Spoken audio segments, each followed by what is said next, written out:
Everybody told me to avoid this game because it was set in medieval times, and I don't like smells that smell like poo has poo on it and giggling people in shiny hats. Fortunately for me, I take direction worse than a blind giraffe in a whirlpool, so we're playing Kingdom Come Deliverance. A woman walks through the street carrying a basket and people say God bless her like it's the hardest thing in the world to carry one basket. I would be impressed if she was carrying at least 4 planets and a banana, but a basket?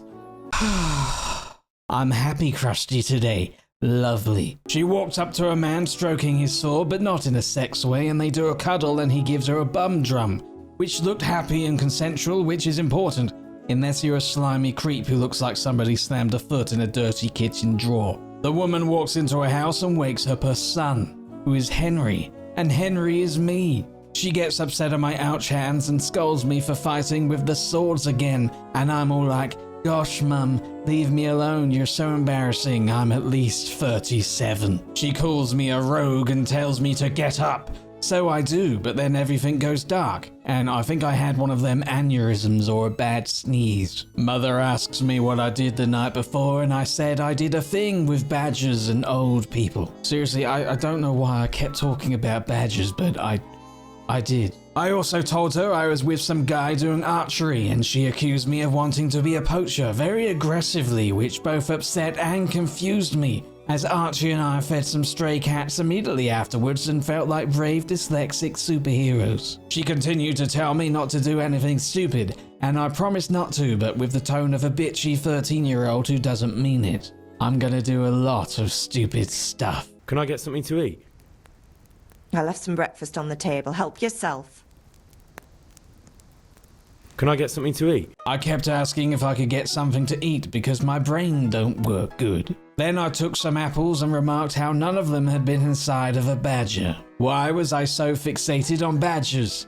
Subscribe to Crusty and the Moon Wizard to find out. I ventured to the realm of the outside and followed my naughty hand towards a man stabbing at hay. I choked him without hesitation. Then I took his carrot and his pretzel and his clothes. I picked him up and gave him to father as a gift. What's the matter with you? He seemed disappointed in me and poured many words into my eyes, and I almost made an attempt to read all of them. I did learn that people don't like you if you have blood on you or if you smell a lot. Why was I just learning this? I was at least 48 years old. I awkwardly stood in front of father like some kind of gremlin as he told me to go and get some charcoal from the market. But first I had to get money from some guy that owed him money. Tell him that next time I'll come myself to bang those nails into his arse. Father was an odd character who had several fetishes. Mother wouldn't let him put up shelves anymore because he made such a mess last time. He then told me to go to the tavern afterwards and get him some ale and see the girl that I felt horny for. Her name is Bianca. I took the sleepy man to my mother, which gave her a sadistic little giggle. You men are like little kids. The man woke up, so I strangled him some more and then brutally murdered him in front of her. Interestingly, she hated this and ran away screaming for the guards. What a shit parent. My plan was to frame her, but instead, I left it like a sexy question mark. And then all the guards were like, oh my wizard, this has rigored my mortis.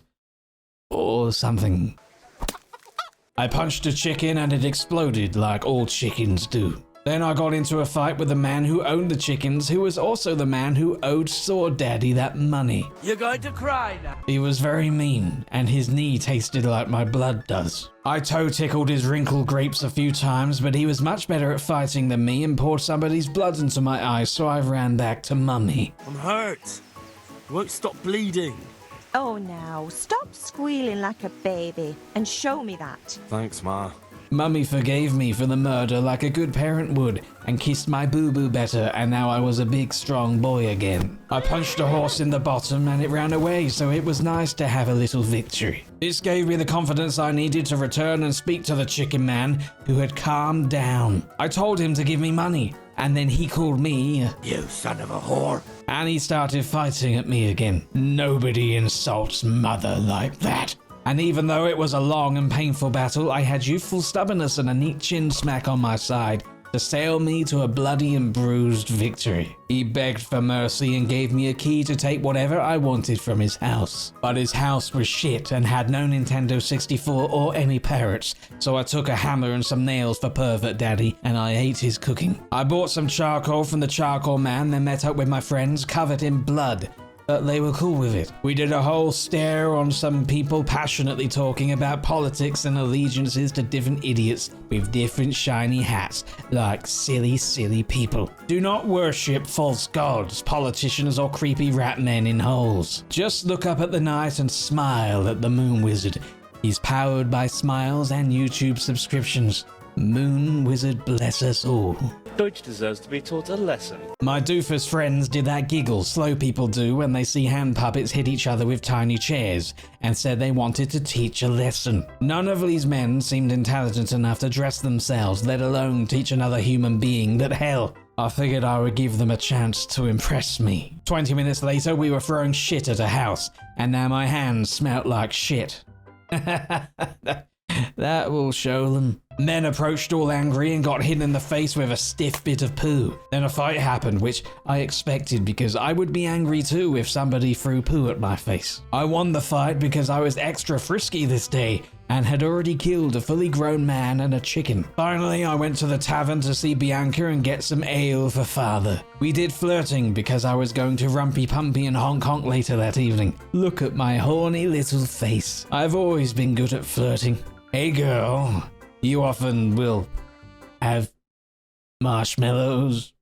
Move on. I went back to father, who said, About time. like some ungrateful dick. I helped him finish up making some fancy sword for some Sir Radzig guy as he questioned me about throwing poo at a house. Rightfully so. It was a very weird thing to do. He told me to clean it up and asked me if I understood, so I said yes. Then he said, good. And we'll never have this conversation again. Which is nice, because that means I can do it again if I wanted to, and his stupid lips would shut the shit up. If you want to convince someone that they're wrong, try using your mouth and not your fists. Very wise words, but I won't remember them because I'm an impulsive little poo fairy. Some Teresa woman used her legs to walk towards us and said her father sent her some nails, and then just stared at me and giggled a lot. What is it with fathers and their building kinks? I'm beginning to understand why the bits between the bricks of all the buildings smell like loneliness and a million dead wishes. Father and I watched Teresa and her bum pillows as she walked away with all the subtlety of a hyena at a funeral. Then I watched Papa beat up a stick in some weird man display. Sir Radzig appeared out of some grass like a shit Pokemon you don't want. He grabbed the sword and then he too beat up the stick in some weird man display. Then he gave me the sword, but I could not beat up the stick.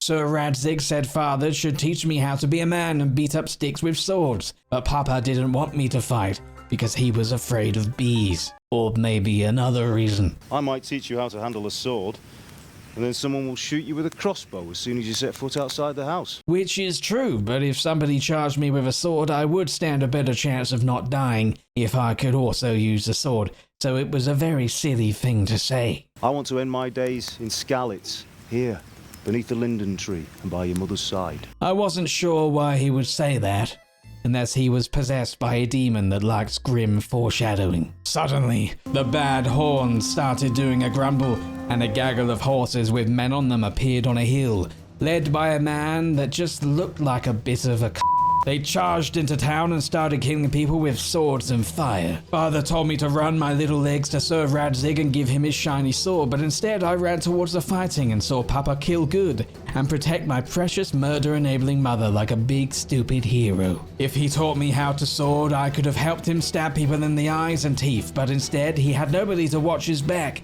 and he got sliced up and did one of those dramatic falls people do when they're dramatically dying or they realize the supermarket has run out of that chocolate that they like. I continued watching as mother got mercilessly butchered. This was turning out to be quite the bummer of a day. All the bad people stared at me with their evil eyes, and then people shouted at me to run. So I did, But then they raised the bridge as I got there because they were such little pranksters.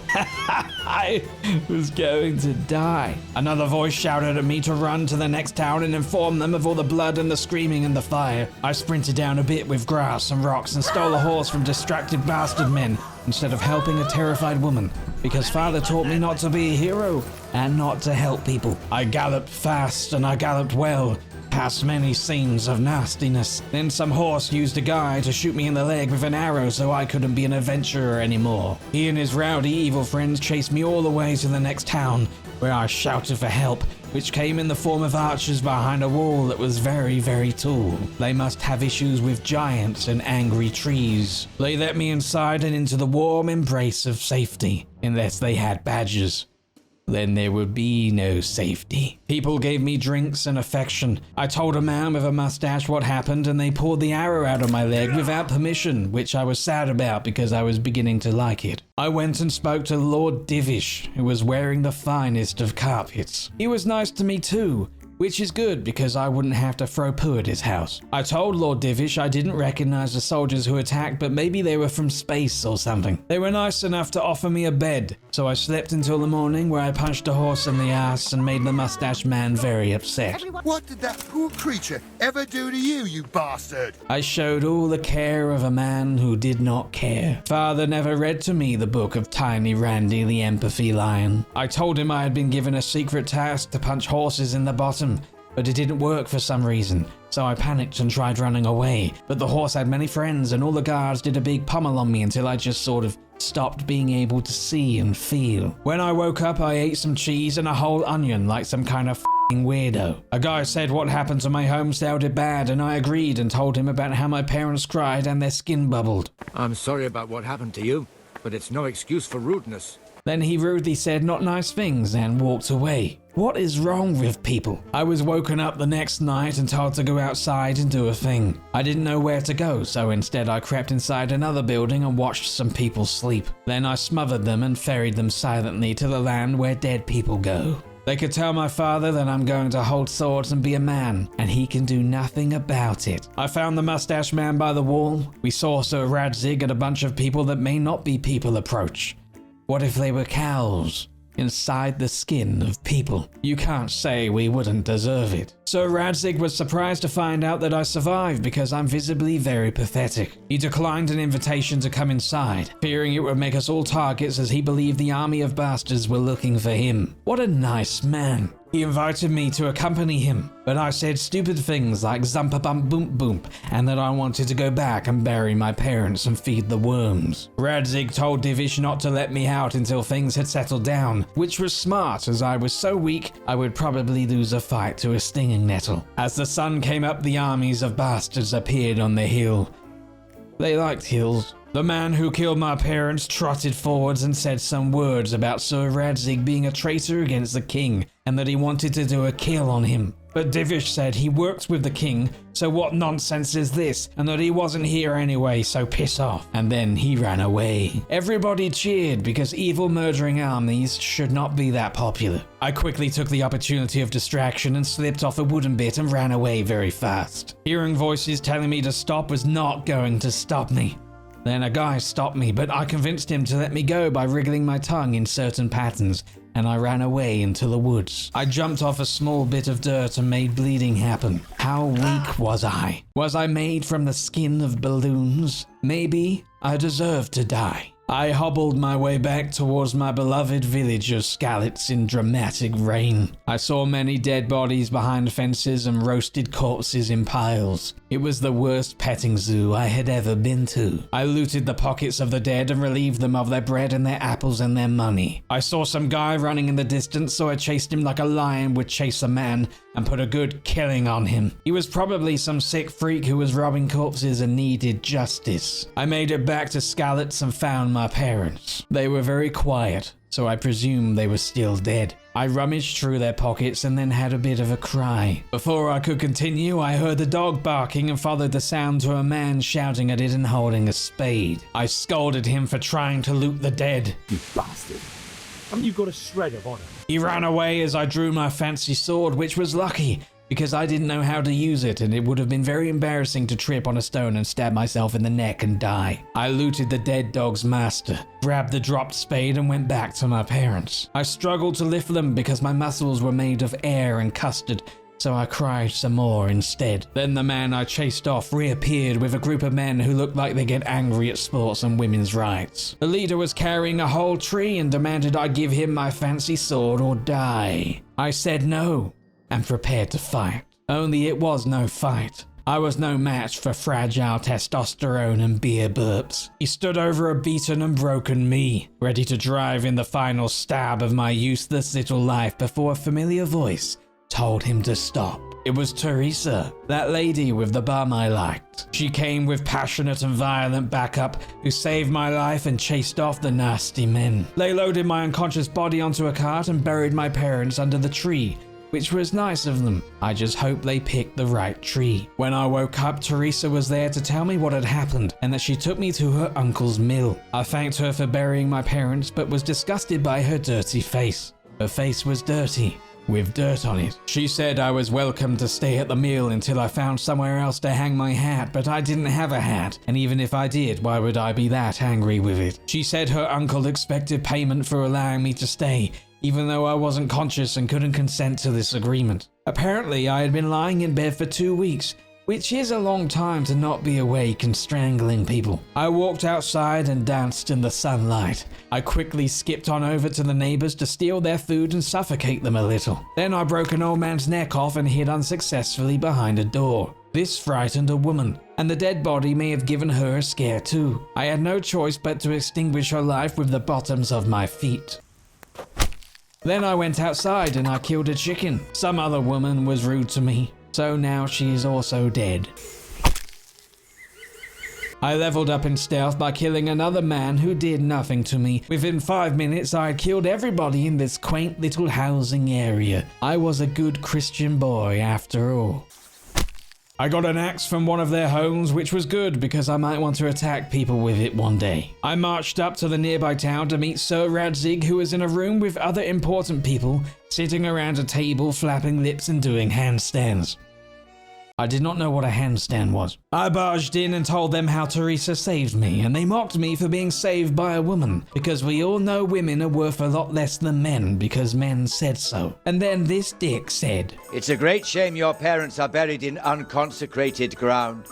That means purgatory for them." Everybody told him to shut the f*** up, and then I gave him eye signals that I would put lobsters and crabs and eels in his bathwater. I told Sir Radzig I was sorry I lost his fancy sword, and some loudmouth guy told me I was pathetic. He was right, but it was a very mean thing to say. I gave him eye signals that I would put lobsters and crabs and eels in his bathwater. Sir Radzig, however, told me I was a big, brave boy and just needed training, so I asked him to take me into his family of stabby men and give me that training. He's a peasant. I'm going to stab that man in the cheekbones. They ordered Captain Bernard to see to my training, who didn't seem happy about it, but I win, so his pouty little grumble face can shut the shit up and deal with it. Yes, sir. Before I could continue, I had to fix a problem. I waited outside for the man who said those mean things to me. He's a peasant. Yes, that one. I stalked him through the nighttime streets because I don't forgive. And then I tickled his final tickle. Put that weapon away right now, or I'll get a guard to arrest you. What? Show yourself. Ah! Is someone there? Oh! Hey, my God! There's a murderer there! The poo pickle lay dead at my feet, but the guards were upset with me. I tried smooth talking my way out of the situation, but I was bloody awful at it. Are you pulling my pizzle? Don't you know who I am? You better watch your step, or I'll make things so hot for you, you'll be lucky to get a job slopping out piss pots. I'm not going to swallow that one. Jail it is then. I said that with such conviction to apathy, I may as well be the mascot of apathy and shave off my eyebrows and sell them to the children. In jail, I had to wait. Time. Lots of time. I never expected punishment for my actions. My insides are shriveled up with the hunger. Was the first thing out of my mouth after becoming a free man, and was said with the full force of the English West Country. All of my food had gone bad during my stint in the jail, so I just ate them all anyway. and was fine until I died of food poisoning. Did I say died? I meant not died. I spent 30 minutes trying to find my bed before giving up and sleeping on some straw outside. I met Captain Bernard next to a fence he liked, and he trained me in the art of killing and walking around like an intimidating triangle. I was alright. I did get to hit him with a stick. That was good. He took me over to archery training, and some stuck-up rich shit went flappy lips, so I showed him up by losing to him in an archery competition. Then his lips kept flapping like a know-it-all little bird, so we fought with swords, and I actually beat him, which shocked everybody, even myself and some pigeons nearby. I was told to go and find a guard by the church and accompany him on his patrol, but he wasn't anywhere to be seen. So I went inside the church and donated a carrot. Then I came to my senses and took it back, because it was my carrot, and if God wanted a carrot, he could just magic a carrot himself and leave my f***ing carrot alone. I got irritated waiting for this guard and entertained myself by annoyingly whistling in a man's face for too long of a time not to regret it in some fashion. After 20-something minutes, I found the guard around the other side of the church and wondered how long he had been stood there waiting for me, as I ran around like an idiot whistling and playing with my carrot. Probably 20-something minutes. I followed him around town, where I quickly learned he was the slowest man in the world. It was like he was raised by slugs and snails. He told me to settle a dispute between a beggar and a shop owner who didn't want her begging outside his store and scaring away his customers. I marched over and shouted at her and said many things that would make even a fully grown swan cry. Your father would be ashamed of you. How dare you talk about my father, you bitch! Get lost. Get the hell out of here. Go! I'm going.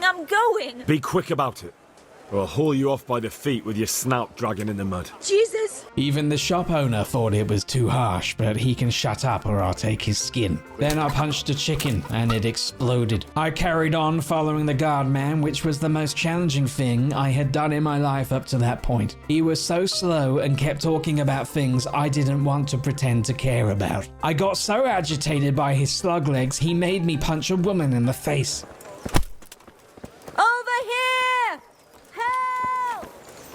But nobody cared. I punched a pig, and everybody cared. A dog kept barking at me, so I flomped it on the nose, and then it stopped.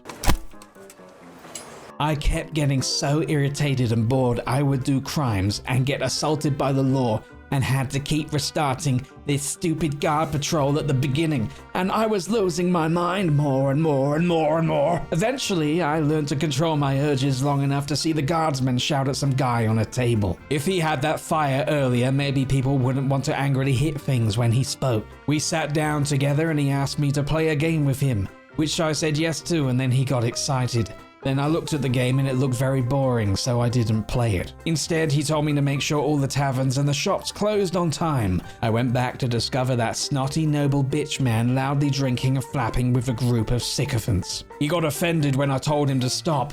Then we had a little wrestle before being interrupted by that man with that beard I saw in that room that time. He was disappointed with us both and wanted the noble boy to grow up.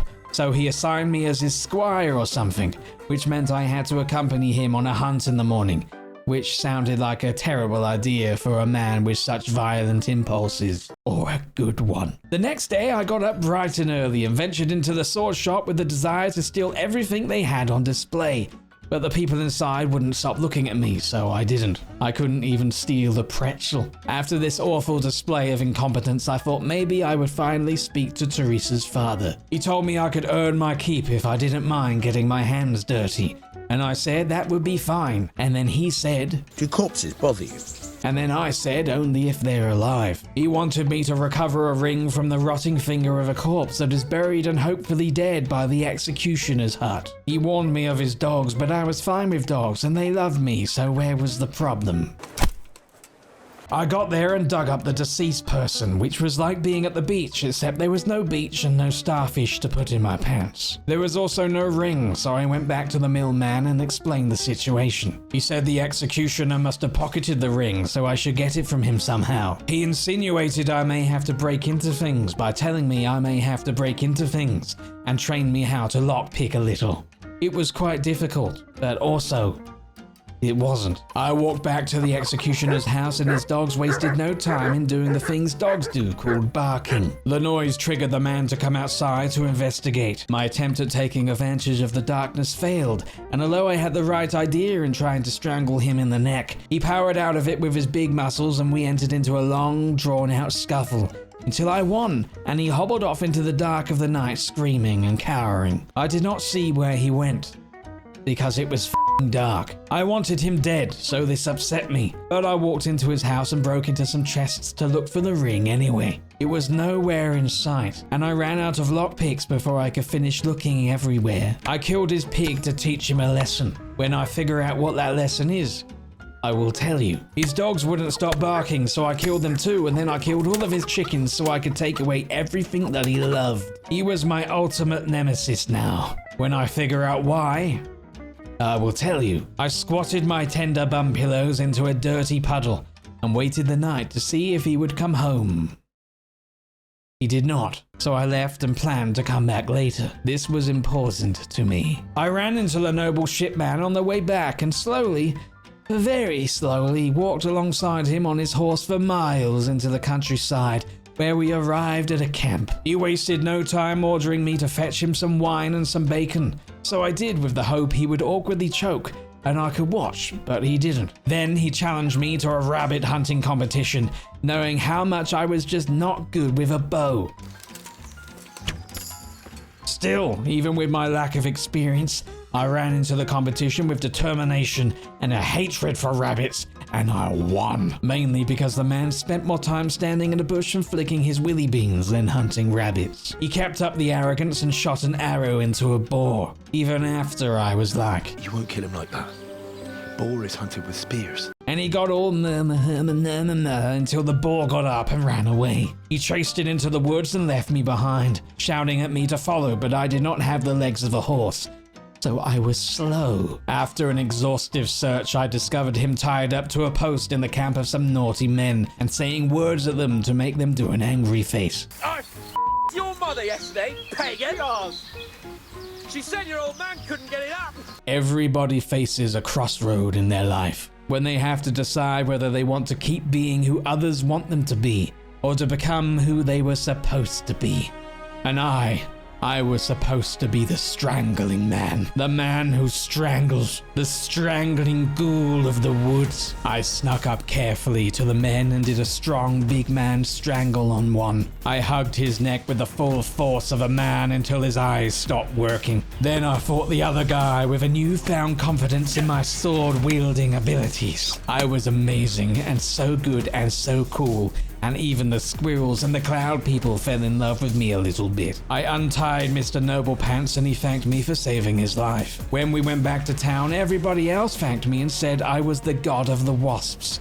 And one of them gave me a horse, but I think he misheard my wishes. I was a man now. Not because I killed some people and rabbits in the woods, but because it's what I am currently saying, so it must be true. But I wasn't done.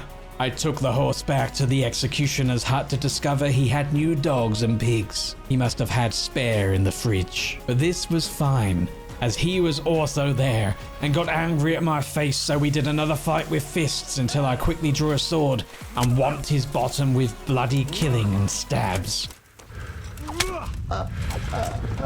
I carved the words Daddy onto his back skin, which was a passionate rebellion towards father and his lack of desire to see me wield the very weapon I was getting so good at. I assumed people wouldn't think it meant anything else. I stole everything on him, including a chest key and a nice sword. I used the key to open a chest in his house and finally get my hands on the dead man's ring. Did I say that? I killed his pigs and his dogs, then went back to the millman who wanted me to deliver the ring somewhere else, because it never bloody ends, and people always want something else. Instead, I did a mouth fart at him and went to sleep and dreamt of frogs driving buses. Hey, thanks for watching. What did you think of this video? Should we come back and do more? Got another game you'd like to see us experience? Let me know. And make sure you're subscribed and hit that notification bell so you never miss a juicy upload. I'll see you next time. Moon Wizard bless us.